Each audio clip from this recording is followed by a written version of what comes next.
Vatanım, ata yurdum, ediz mekan diyarım. Ençe yıllar toprağına zar vatanım.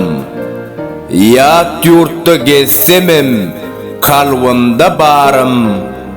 Türkmenistan atlı, ediz vatanım.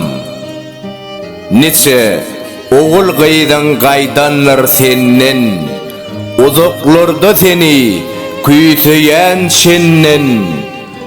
Bararın bu canım çıkmaka tennen, ölsem hakkın halal etgen vatanım. Beyalaç gezyerin sennen uzakta, şonnu da bar fikirlerim sen hakta. Bu yerlerde yüpsüz galım dozokda, zar bollum sen didarına vatanım.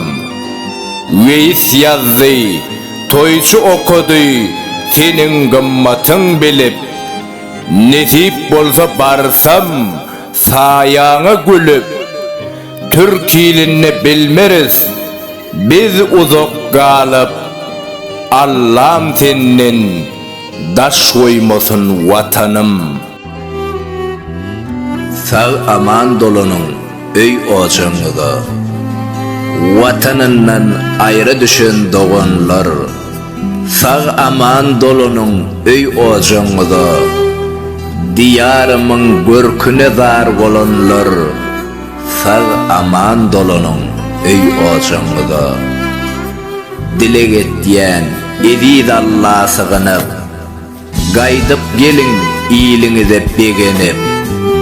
Başkalarınız bilen yaşan yılgırıp, sağ aman dolunun öy ocağında.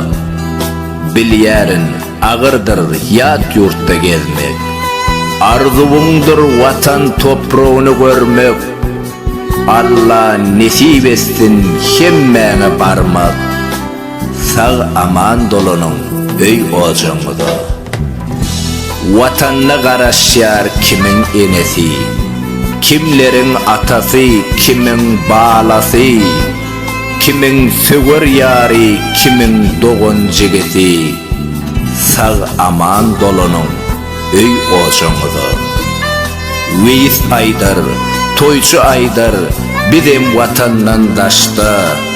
Türkmenistan'ımı gör yerin her gün düştü. Ayrılık sonlansın bu yalan durmuştu. Sağ aman dolunun öy ocağında. Mehriban vatandaşlar. Autori Veys Alparcı Toyçu Hekimov. Bol goşkuy düşünmeyen adama gülküy, emma yüreğinden mehriban vatanımızı, ene toprağımızı, maşgalamızı küyseyen adama ağıdır, ağı.